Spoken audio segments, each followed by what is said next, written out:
Wild Card Weekend.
Hello and welcome to the Inspiration Report for January 2024. We're going to start in just a few moments, so make sure you have yourself a nice morning beverage and get ready to be inspired.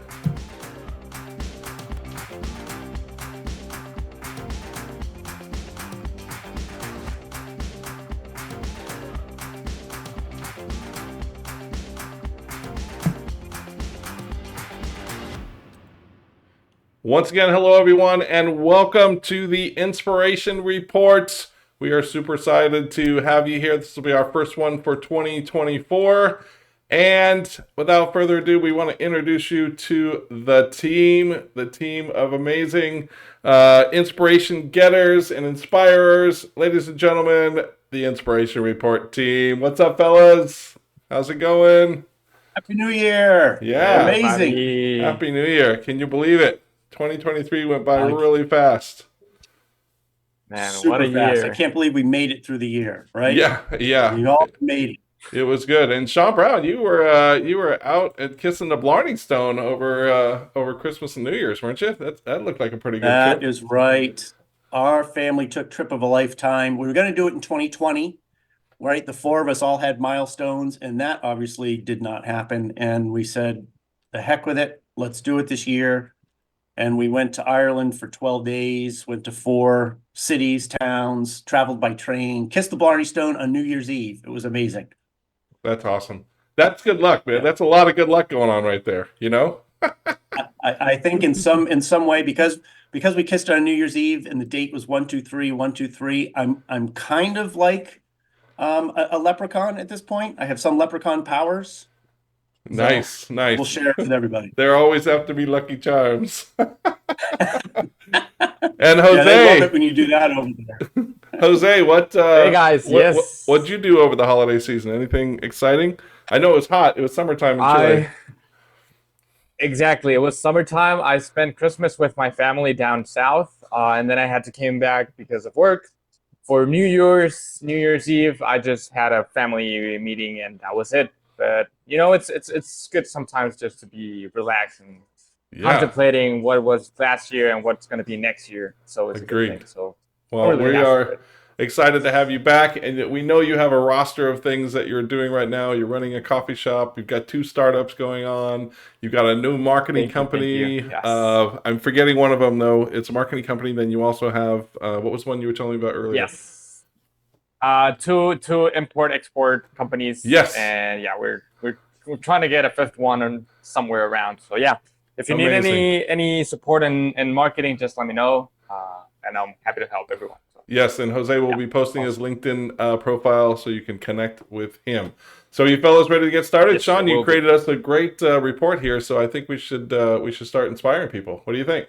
You bet. Let's go. Yep. All right. So our former name of this thing was Inspiration in a Box. And we said that because we wanted to do some inspiration in a box to help you see outside of yours. So that's why we're here today. We're here to give you some inspiration, some things that will hopefully lead you to thinking about your own work differently, thinking about your challenges that you have in your personal life differently. Your hosts, of course, are me and Sean and the wonderful Jose. So we're happy that all three of us could be together.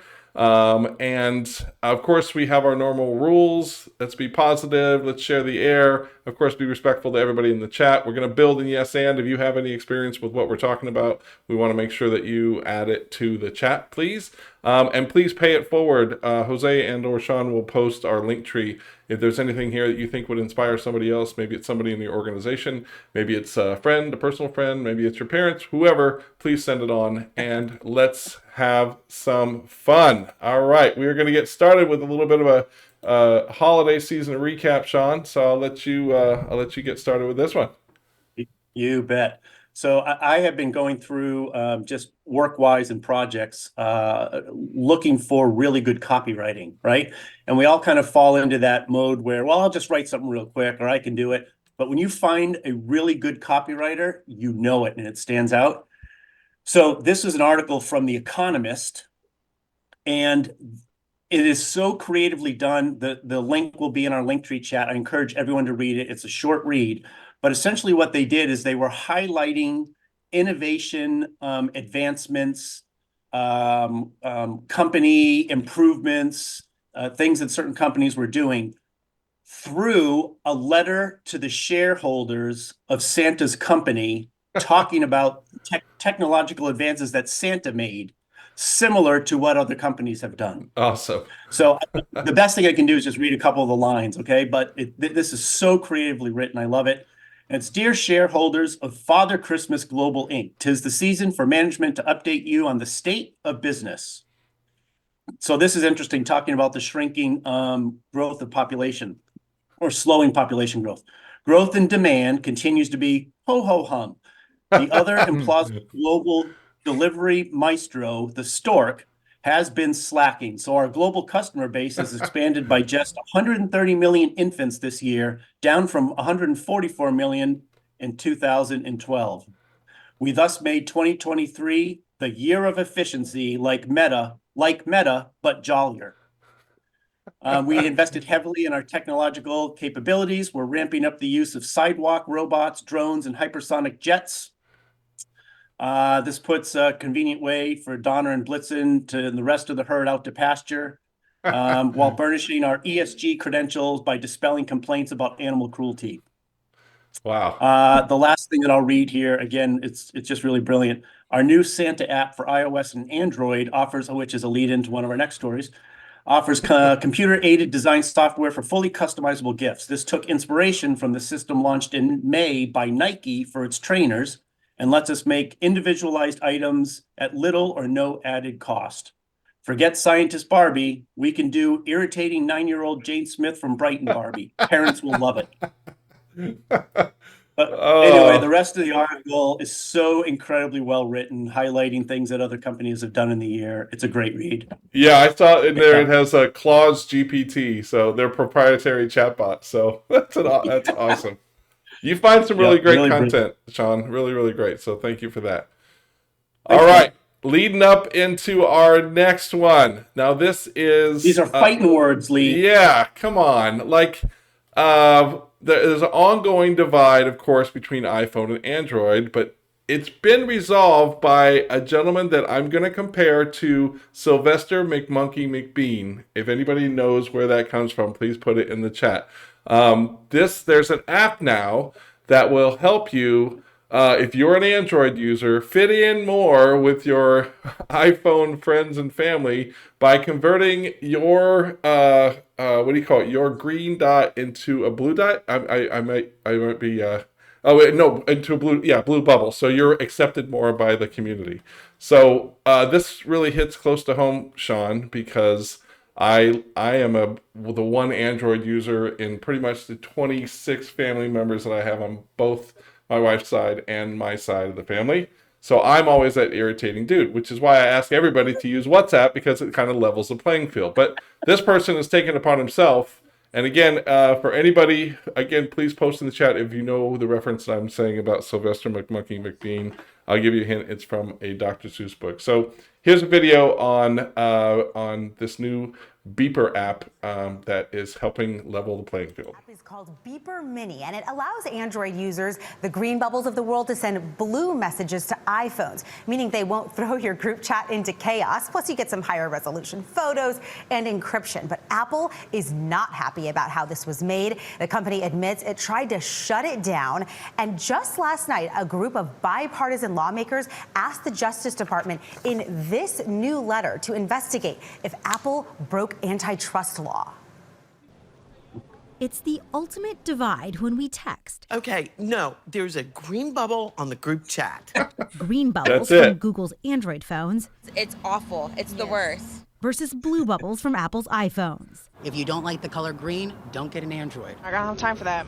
It's even a running joke online. He's a 10, but he has an Android phone. What's his new rating? 1. Android, I can't do. I just can't do it. So tell me, what is it like being a green bubble in a sea of blue? Well, in the Bay Area, it's pretty hard. Most people here have iPhones. Entrepreneur Eric Mijakovsky co-founded the app Beeper Mini in his converted Silicon Valley garage 3 years ago because of the deep technological and social divides between iPhone and Android users. Look, it's not easy being green. Okay? Android discrimination is one of the last acceptable forms of hate in this country.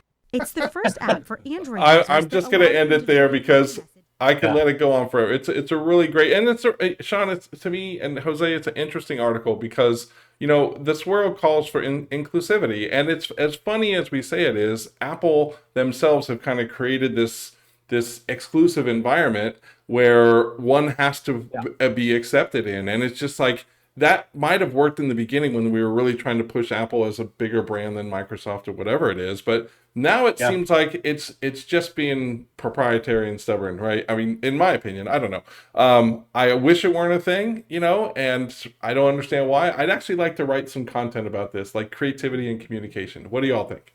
Yes, I love it. Yeah. So I actually looked for the Beeper Mini. I looked for it on the what do you call it, the Google Play Store. It wasn't there, so I'm a little bit worried. Not like Janice said. Janice says, why do Android users have to conform to iPhone users? They should conform to us. Yeah, I mean, I think that in my position, or what I think is, I don't know, as I think about this, Sean, you and I were talking about this earlier, but I like to customize communication for the person I'm communicating with. You know, like I have only 2 friends left, maybe 3, that love talking on the phone. And you know what? Anytime my boy Jeff calls me, I will talk on the phone with him for a long time because he doesn't like long texts, you know? But I know my friend Trish, she doesn't like it when I text her too much. She just picks up the phone and calls me because I overwhelm her with the way I text. So to me, can't we all just get along a little bit and customize our communication for everyone? I mean, what do you think, fellas? Think we can do it? Lee, as a green bubble person, I like you. And that's the other thing. You're okay. Is that there's no bubbles okay. in your Android messages. We don't have bubbles. We didn't separate the bubbles. Why did they even have to create the bubbles? You know, it's just like, let's go back to like the psychological why. Anyway, all right, I'll get off my soapbox. That's your campaign name. Burst the bubble. Exactly. Right? So are there, burst the bubble. besides Janice, I see you out there, but are there any other Android users who have had similar things? Go ahead and put it up in the chat, and we will move on to talking about iPhone and Android users that Sean made the question in the chat. I see that there's roughly 40% Android users and approximately 58% iPhone users in the US, according to a study from 2023. And so that is really, really interesting. Yeah, it really is. It's actually higher than I thought too. Say the number one more time. You thought Android was going to be? Yeah, sure. So I see that there's roughly 40% Android users, according to the study from 2023. And for iPhone users, it's roughly 58%. Yeah. Okay. So there's kind of like the other percentages, they're the ones still using their Windows phone from 2012. Yeah, because I had one of those they're too, just Sean. sending messages and smoke. I was one of the only Windows Phone users. I love that phone though. I had it for like a year and a half, and like along with my Zune, I had that too. And my dad with a flip phone asking why he can't see the pictures on his phone. Right. All right. Enough of that. Thank you all for listening to us rant. Let's just make it a more creative communication world, and let's customize our communication to everybody. Make a better world. Go for it, Jose. Speaking of making a better world, let's burst the bubble. Yeah. Exactly. So Greg Trainish, who is the genius behind Adventure Scientists Modern Day, explorers aren't just chasing new peaks. They're tackling monumental challenges, such as this one. Trainish, a nature seeker from Cleveland who turned his life around, has enlisted thousands of thrill seekers to do groundbreaking scientific research in the most remote corners of the planet. As you can see here, right next to me, there's a world map, but only with birds and no humans. No more because it's their motivation. Now it's about solving the greatest challenges. One project had Everest mountaineers collecting plant samples at mind-boggling altitudes, revealing secrets on crop protection. And out at sea, a network of 6,000 citizen researchers helped build the world's biggest database on microplastics and oceans. This is amazing. Greg, now a World Economic Forum Young Global Leader, well, that's a big title, is turning adventures into scientific powerhouses. From being thrown out of high school to a eureka moment in the Appalachian Trail, his journey is nothing short of awe-inspiring. Adventure Scientist trains non-scientist volunteers globally on scientific data collection, and Trainish wants scientists to dream big with his network of over 6,000 people. Let's just remind that. Wow. Take the blinkers off. How big are the questions that scientists can ask? He challenges. So I really think that this is a great way of finding Atlantis, because now you have 6,000 volunteers who can just go anywhere and search for the biggest clues and the unexplored and the non-complete scientific proved things in the planet. I think this is amazing, and cheers to this amazing guy called Greg Trainish, who basically just created a list of 6,000 people enthusiasts in science for scientists to actually do the work. So this is really, really interesting to see what is going to be out there maybe in like 2 years, 3 years. I had a similar thing, Jose, I wanted to tell you about. My father-in-law was telling me over the holidays that he participates in a collective of weather stations that around the world that it's like a what do you call it, a user-friendly, everybody contributes to rainfall and snowfall and things like that to this big collective. And it's actually, the data is so solid and so good, like corporations are kind of using the data and for their own purposes, and they make it open source. But yeah, it takes people to do that stuff. So it's nice that these people care about their environment around them. It's like if we imagine humans as ants, this is basically ant work, right? Yeah. Like they're just building up small little pieces of information that will eventually make the next ChatGPT or AI related technology. So I think this is amazing. Really, really, truly inspiring. Awesome. All right, Sean, you are up here. Here we go. McDonald's is loving AI. They're in a love relationship with Google Cloud. What's interesting about the article is McDonald's, they're saying, and I don't know that leaking is too much of too dramatic of a phrase, that they're engaging with Google Cloud and somehow doing software updates, tech updates. Thousands of stores are going to get these upgrades in technology, both hardware and software. And the word that came up 2 or 3 times in the article is about optimizing operations. Okay. They're not saying what. They're not saying if this is going to lead to reduction in staff. They say it's just going to allow hotter, fresher food for customers. I don't know. It's just so interesting to see where this is going, right? I love the picture though, Sean, because I want it to just be C-3PO. Can he just serve me my food at McDonald's? Is that too much to ask? And please be clumsy. Yeah. Please be clumsy. Yeah. That would be Fry 3PO. Yeah, exactly. Fry 3PO. Yeah, really interesting to see more and more of this, right? I mean, we see automated stores now. I walked into one when I was in Toronto over the summer. It was nobody was Really? there, and I swiped my credit card. I got the app, swiped my card, went in there, bought what I needed, and walked right back out. Like there was no human contact, which probably saves them a little bit of money and whatever. But I mean, I didn't really need to contact anybody. I just needed the thing that I needed, So interesting. So Lee, here's my utopian statement. And our family was talking about this, and my older daughter, right, is a rocket scientist, quite literally. Yep. My younger daughter is English lit, creative writing, dancer, the arts. Yep. And at the end of the day, we were again very utopian. Why are we so obsessed with technifying our day to day and pushing engagement with other people out? Like, do we really not want to engage with each other? I mean, yes, these are all business decisions, and it's based on Excel spreadsheets and finance. Yeah. But interesting. I don't know, man. Maybe there's some I that don't, but I think that's why a brand like Publix does.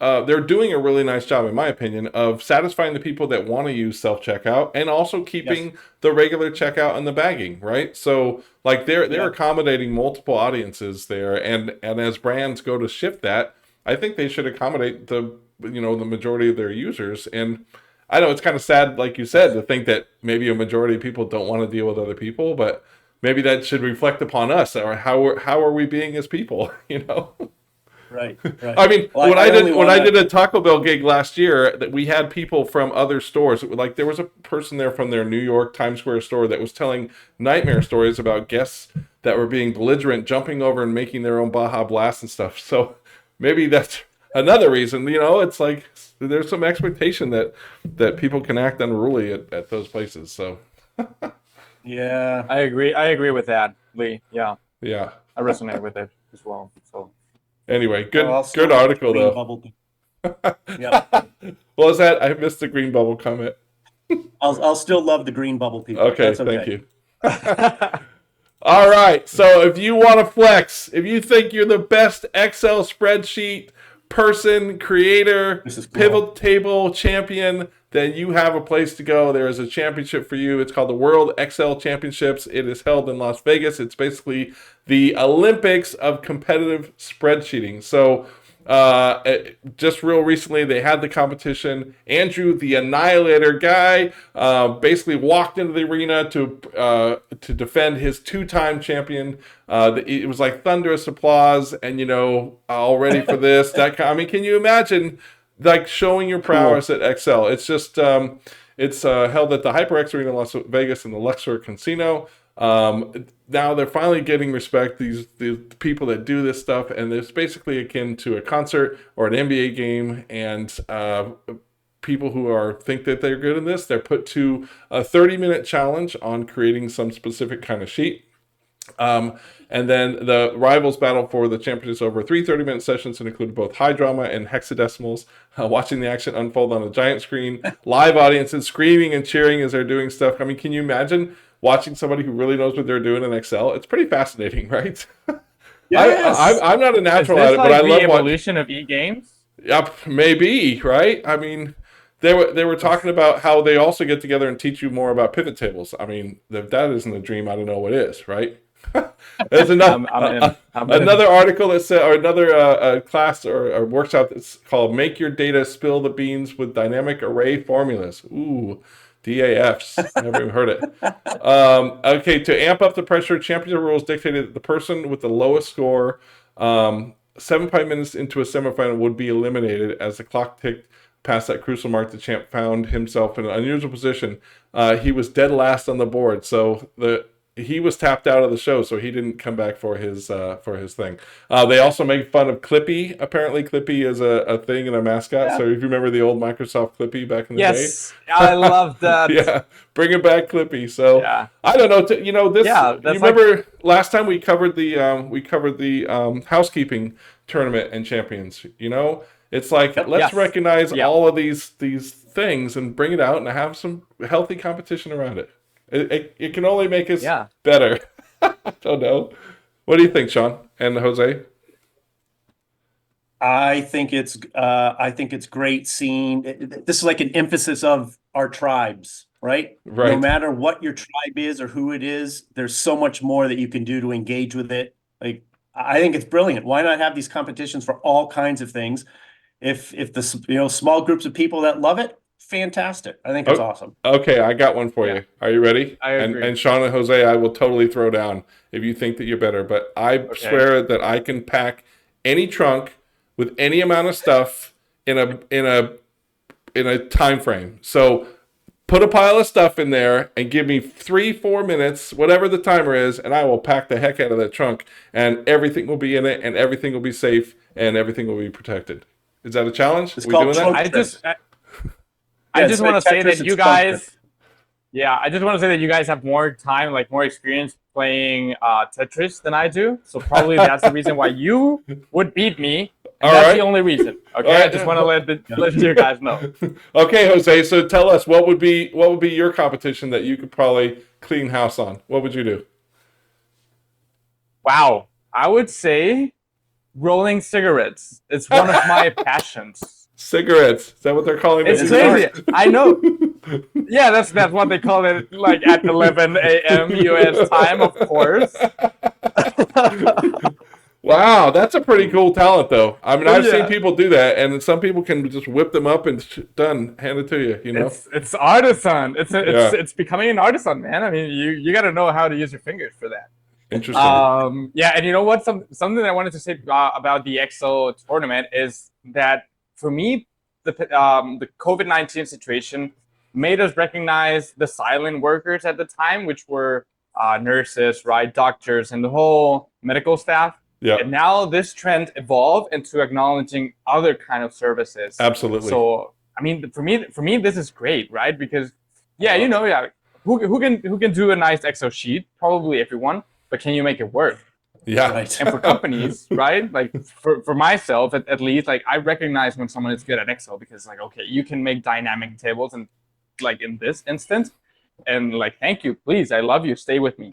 Yeah. So awesome. It's good. I mean, we need more recognition for silent jobs. Amazing. I would agree. I want to see a garbage collector one too, because I've seen some pretty animated garbage collectors in my time. Yes. And I think that would be a great way to really boost up a job where most people might not think it's competition worthy, but I say it's competition worthy. So, all right, Jose, you are up. While you were out, would you mind swinging by? Yes, give me. I need 2 seconds to get my stuff together. So help me out here. 1 minute. Yep. Talk amongst yourselves. I do believe exactly. Dance.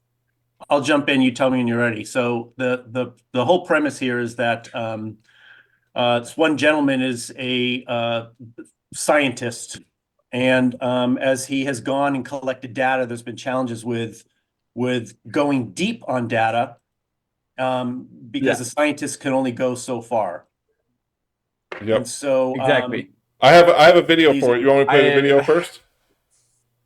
Yes, let's do the video. All right, here we go.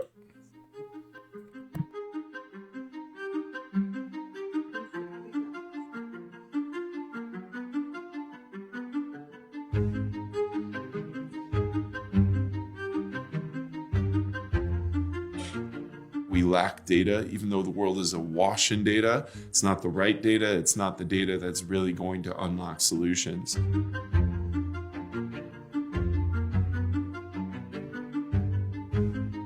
We've collected the largest data set on Earth for microplastic contamination in waterways. We've got people going out to sample trees all around the world where they take genetic material from the tree, and we use that to trace the origins of wood so that we know that a piece of wood has been legally or illegally harvested. You know, I always had a fondness for nature and for the environment, but I grew up in the suburbs of Cleveland, Ohio in the United States. I started going out to the mountains when I was 18 and just fell in love with mountain lifestyle, mountain culture, and being exposed to these vast wilderness areas that have so much power in them.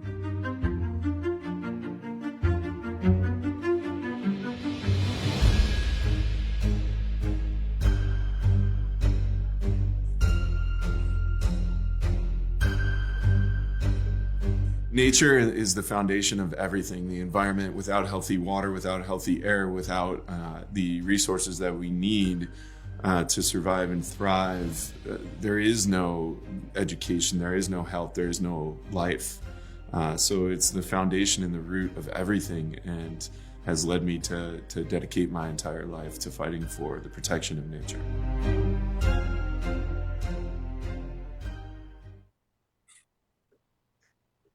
That is great. And I have to say that I am sorry, but my teleprompter gave me the wrong text the first time. So I was actually reading this when I should be reading another article. So yes, for this is Greg just gathered 6,000 people, science enthusiasts. They don't know anything about science at all. Like, they can be whoever. And he's just asking people to collect data, so that then they can be put into scientific people and they can do their job, right?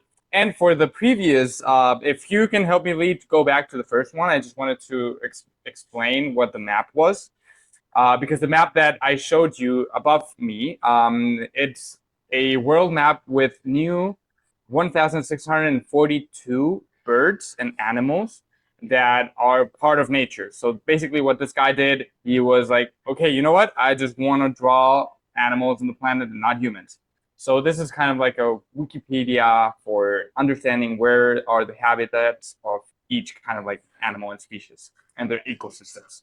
So yeah, that's pretty much it. I really apologize. I was reading, super stoked about it, and never really got the chance to understand. We locked Jose in the basement. Sorry, buddy.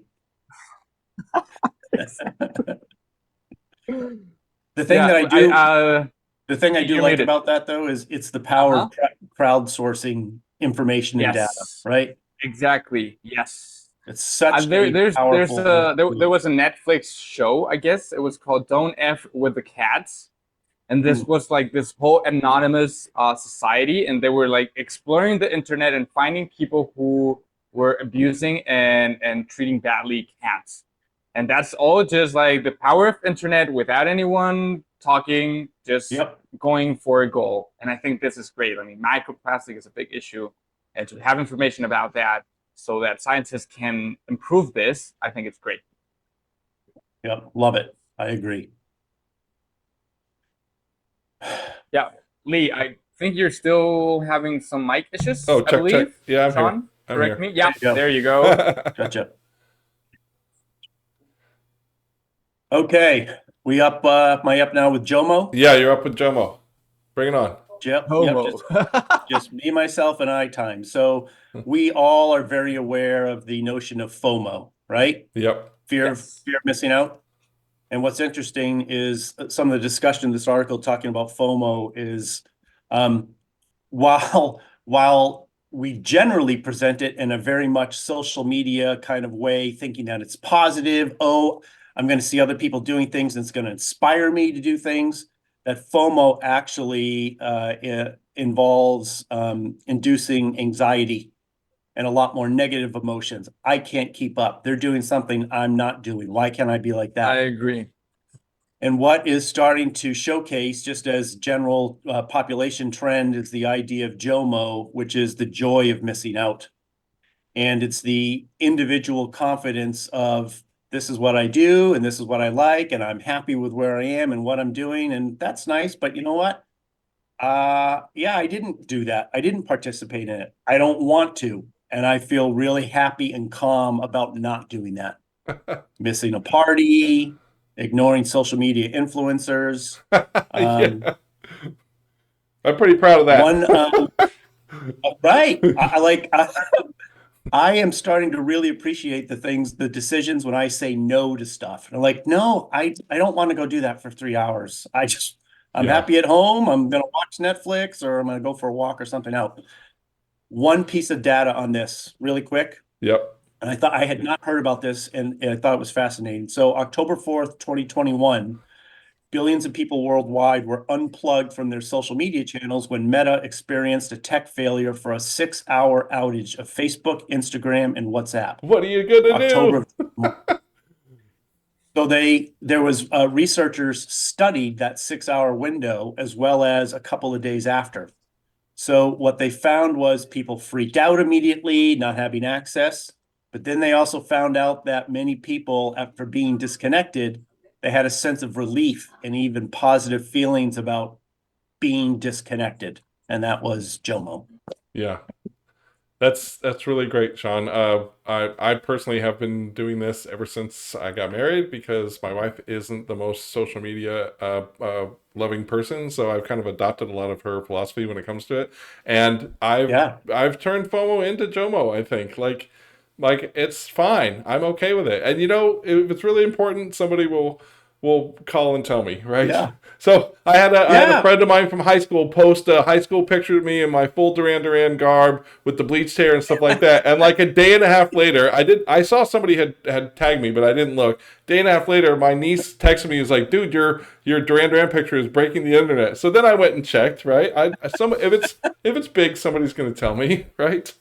Yeah. So yeah, good. Absolutely. Yep. Good. I this is also along the same lines of watching. I stopped watching local news like 22 years ago, and I think it added 10 years to my life. So yes. Yeah. That's a great idea. Yeah. No, it's great. It really has psychologically done really well. Okay, Benny and the Jets would totally ride in this jet. One of the things we are big fans of here at the Inspiration Report is when brands or categories flip their whole script, right? And so here is a bus. Yes. This is a bus. It's called the Jet, and it is a luxury bus that costs $180 between DC and New York. Seems like probably a popular ride. Takes 4 hours, but it's not just a bus, right? You're not just sitting side by side. There's comfy chairs. There's a comfortable bathroom. There's really good Wi-Fi. Like, they've really thought about this. And to me, I love the fact that, again, rethinking the way we normally do things, thinking about how travel could be different. Right. You know, the whole train system in the U.S. is kind of going crazy with that, with the Brightline coming in and you know, Virgin kind of doing that. And I recently took some trains here in Canada, the Via Rail, and it was so nice to just take a train, right? So, and you traveled by train all throughout Ireland. So again, different ways to travel and actually doing something different. I think the airlines are probably blowing this off, but to me, this could be a really big threat for those flights that go between those popular areas. So we have a quick video here from a TikTok influencer. So let's check this out. This is Elizabeth Blasey is her name. Traveling to New York on a private jet. No, I'm just kidding. It's actually a bus that's just designed to look like a private jet. The jet coach has these seats that are motion canceling, so it helps to cancel out the motion as you're driving, so you don't feel the bumps as much. It's super cool. Is it weird to say that my favorite part is actually the bathroom? It has a whole full-length mirror and this cute little circular one. It's so fun and great for selfies. Here is our driver. We got these hot towels and little snacks. So yummy. Love these Biscoffs. They actually remind me of London. Okay, so then while on the bus, I did some meetings, did some work. I actually did a little workout. It was actually kind of funny. There's me doing some crunches, and then I watched this content course. And in under 4 hours, we made it to New York. So let's go. I found this really cute cafe. If you know me, I'll always find the cute cafe. And I walked over.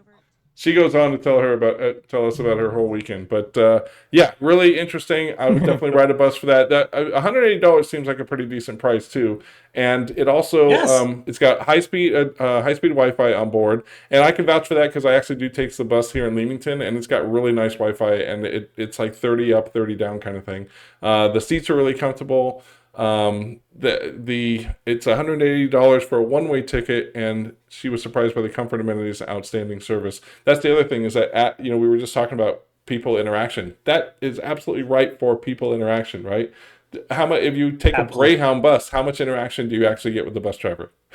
Most likely that person will not, the driver will not get on the microphone and even do the Disney thing kind of thing, you know? It'll just be, just get on board and sit down kind of thing. So the ticket came with drinks, and then she had some option to buy some cheap snacks as well too, for $1 each. Anyway.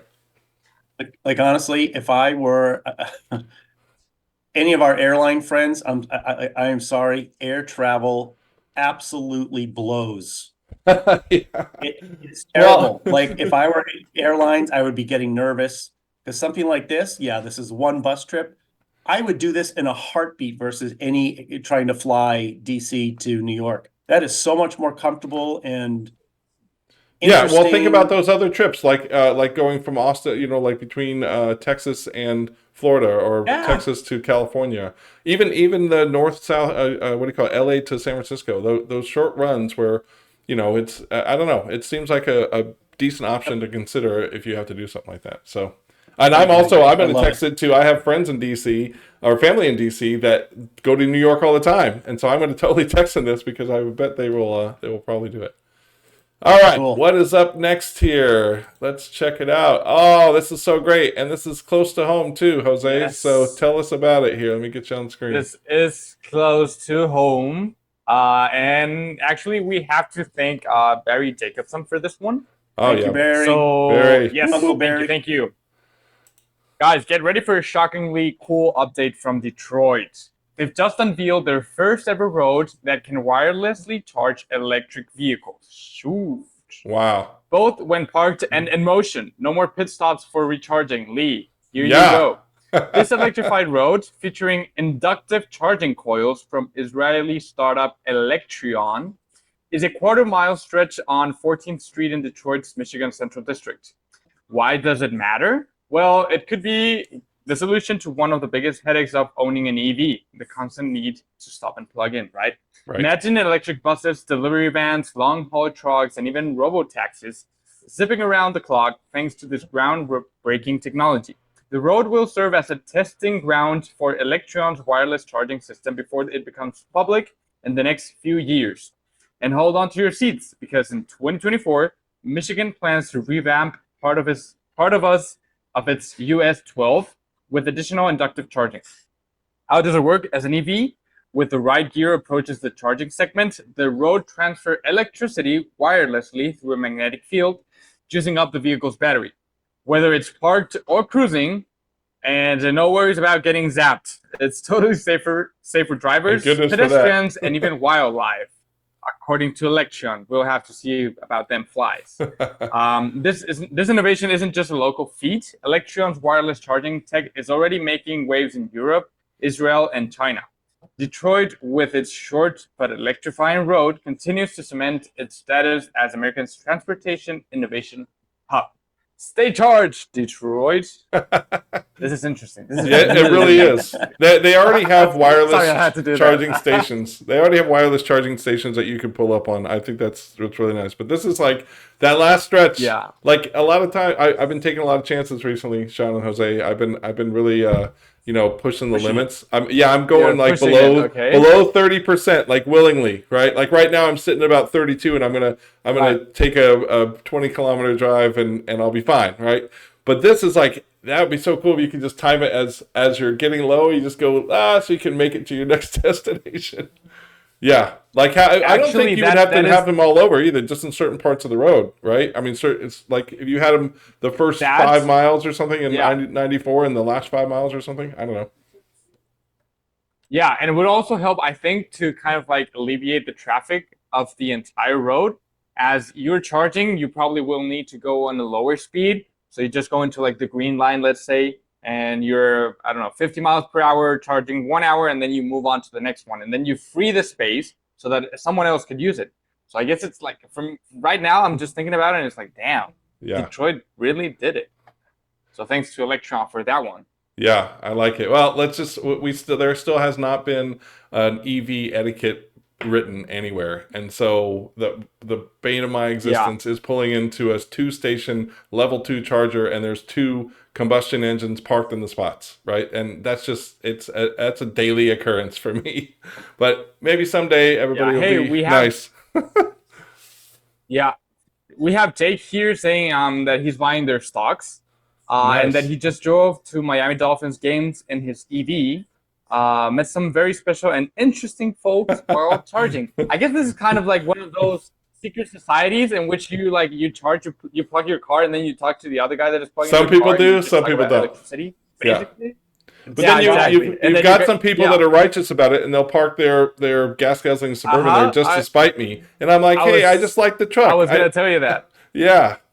I had that, and, I don't want to spite anybody, but I want to kind of explain to them, why I'm so upset about it. But I don't know. I hope somebody figures that part out, because it would be nice if we could just charge our cars, Jake, I'd love to talk to you about that because I ran into interesting people my entire trip up from Florida to Canada. So, all right, let's move on to Deep Space Cat going viral. Sean, I believe this is you, yeah? That's it. That's it, baby. Hey, and everyone, we're going to do a time check. We're going to pick up the pace a little bit so we can finish up our stories. Yep. This one is I just thought it was funny. This probably some of the smartest people on the planet, right, are testing new technology for communicating through deep space back to Earth and sending signals. So what do? They get Taters, who is the cat owned by one of the employees from NASA's Jet Propulsion Laboratory, and they send a video of Tater chasing a laser by laser communication from deep space back to Earth. That's awesome. So even scientists have a sense of humor and enjoy their pet, showcasing their pet animals through communication. It was a 15-second clip. It traveled 19 million miles, 80 times the distance from Earth to the moon. And it said that the technology was faster than most broadband internet connections. So wow, we're going deep space, everybody, and we're going to be able to send blue and green text bubbles back and forth pretty quickly. That's awesome. There we go. All right, and then when Taters makes a duty in his litter box, if you want to call somebody to do it for you, you can.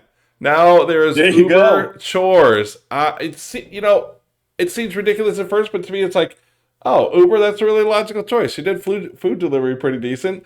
Uber tasks, I'm thinking that I might do this. Uber tasks will take basically beyond hailing rides, beyond bringing you food. There's a service that will allow you to find drivers who are willing to run errands for you and do tasks. It's basically during the initial testing phase, they will come over and assemble your IKEA furniture. Come on. I mean, yes. Assembling IKEA furniture is a great relationship killer. So why not hire Uber Eats to do it for you? They will do your laundry. They will mow your lawn. They will shovel your snow if you have snow. They will pack or unpack you. They will do your holiday decorating, and they will do garden maintenance and yard cleanup. This is just a small pilot that's taking place they're launching Uber tasks in 2 locations, Fort Myers, Florida, and Edmonton, Alberta. And I actually have some friends in Edmonton, so I'm definitely going to ask them to try this out. But have them try it. I don't know. I would definitely call this person to put up my Christmas lights because I don't want to get up on the roof. But then again, I don't want them to end up like the Santa Claus on the roof, Right. Anyway, Uber chores, Uber tasks. Next up. Oh, here we go. You feel smart. This is you, Sean, I believe. Oh, yes. So I've got a video for this too. Yep, really quick highlight. This was, I totally recommend everyone following World Economic Forum on Instagram. Great information. This is highlighting, and you'll all see why when Lee plays the video, why we're so excited about it. 5 of the most useful skills, even taking into consideration the growing influence of AI, creativity, curiosity, lifelong learning is 3 of the top 5. Go ahead and play it, Lee. Here we go.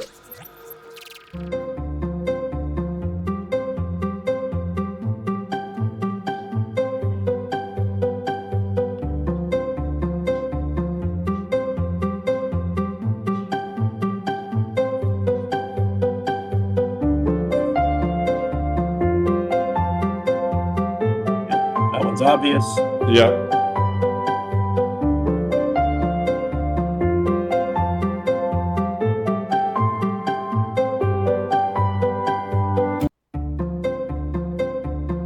Roll it if you can, yep. Creative thinking, number 2. Yeah.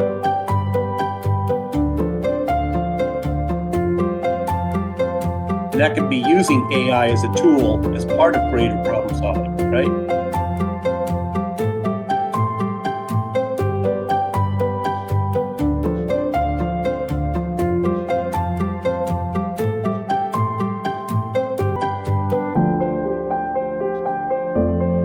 People, right? Yeah. People skills, leading.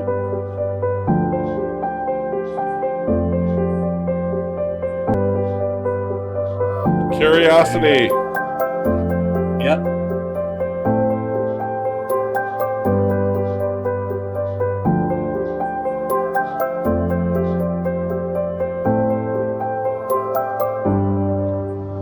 Brilliant.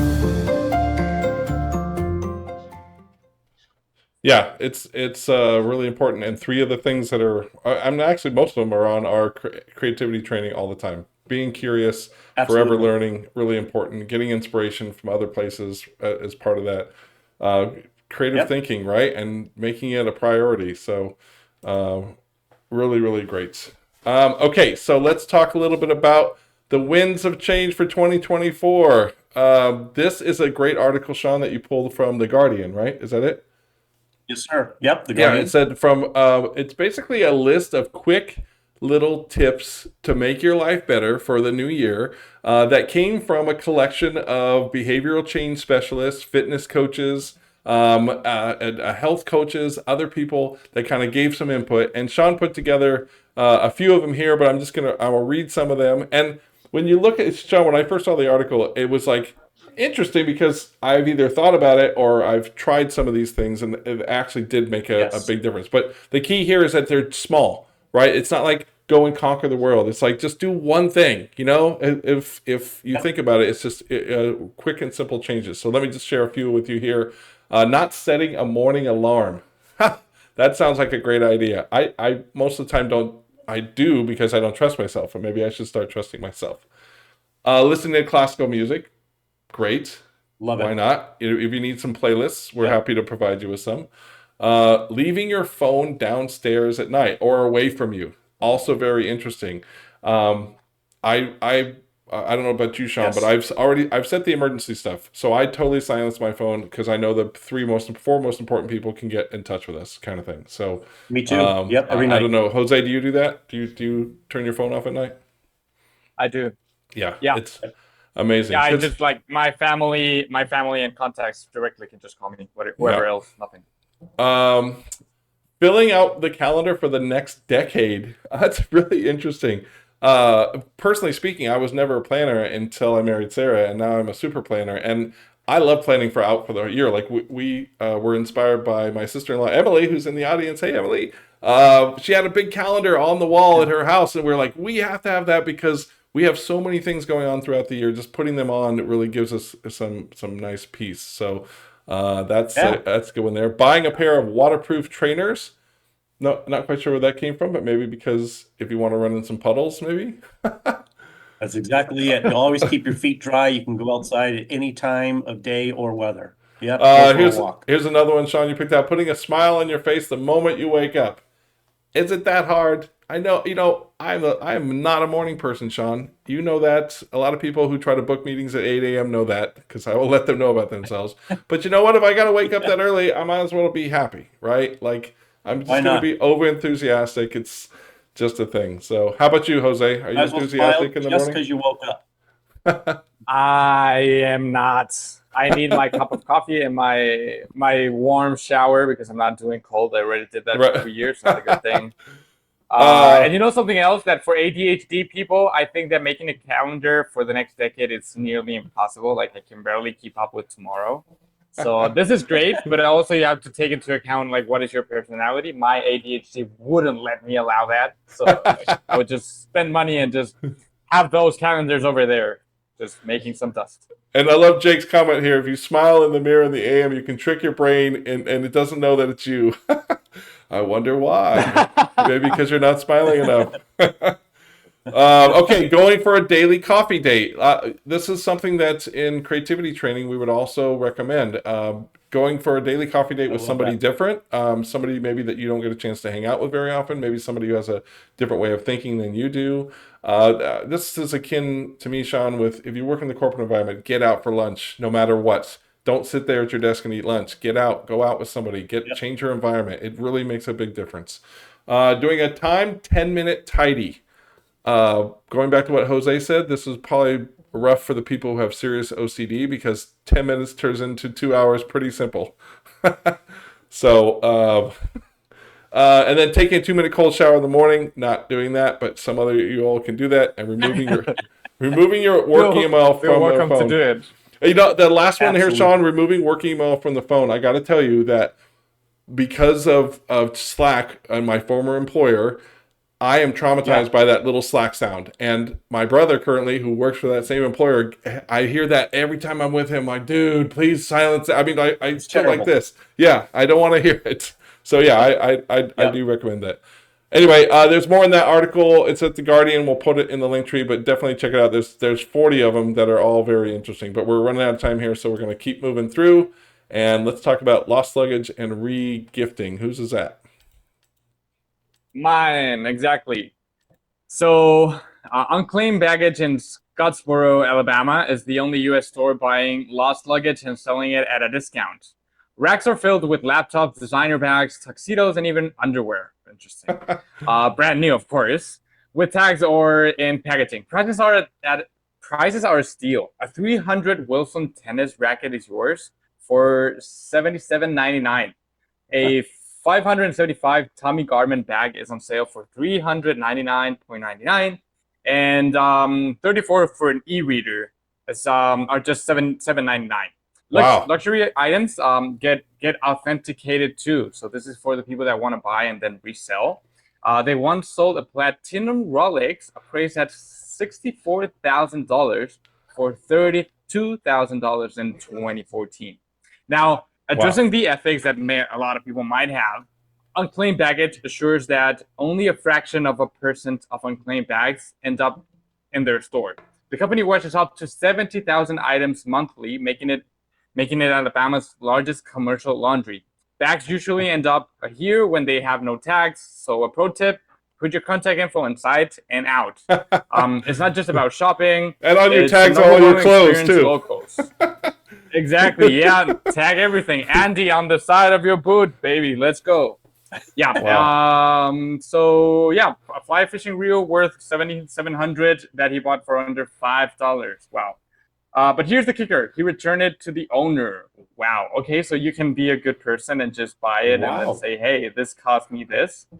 This really I believe nice. this is yours." Yeah, you could do whatever you want. Basically, it's really cool. I like it. I like it too. All right, Sean, last one. Give us a heads up, and I'll play the video. Yep. This one is, hey, we always try to end with an article that's just kind of inspiring or nice to hear, yada, yada. And this is a story of, it's either 3 or 5 friends and their couples. And they all decided in the last leg of their life, wouldn't it be great if we actually could live together? And so they bought property in Texas, and they've all built tiny homes, and they've created their own tiny town so that they can live out the rest of their lives living together and close to each other. Brilliant. That's awesome. That must be the only tiny thing in Texas. That's exactly, yes, it says that. Not everything has to be big in Texas. That's what they said. All right, let's play the video. So the name of this place is Our Exit Strategy. People who hear it for the first time go, it sounds like a suicide cult. Far from it. I arrive here and it's like, I feel like, breathe a big sigh, I'm home, I can relax. 4 lifelong friends came to the Llano River not to die, but to live their best life in retirement. Oh, you're right. In 4 tiny cottages, all in a row. And the nice thing is, then there are people to support you. When Basically, he's just saying he's so happy to live with his friends for 30 years, and now they all wanted private space, altogether. but fun, now they're fellowship, hugging and community themselves resources. just because they love each other and they live very close by. Too. We don't all need You to can be see the house, the Oh, inside of the house. Laura says so they can hear it. They can Best hear part, it. the partners aren't here all the time, so Great, awesome. We do rent out the compound on Airbnb and HomeAway. if you're looking for a pristine party place. So being out here, not just in nature, but in silence, it's just such a treat. At KENS5.com, you'll find That a link. guy, that on guy the looks Llano like River, Charles Sue Hubbard, KENS5, Bronson. Eyewitness News. Virgin Galactic. All right, that is a wrap for this report. Sean, thank you again for putting together such a great report. The content was awesome. Jose, thank you for taking time out of your really busy schedule to join us. It's amazing. Always happy to be here. Really appreciate it. And we posted the link tree. There's the Guardian articles there too. And thank you all for coming in. We really appreciate it. We will be back in We will be back in February, on February 12th. February 16th, in the middle of the month, and that goes for March 2. We'll be in the middle of the month there too. So again, thanks, fellas. Good times. Enjoy the weekend. Thanks, guys. Enjoy January. We had a great time. Yeah. Good times. All right. See y'all later. Thank you. Looking forward. Thanks, everybody. Bye-bye.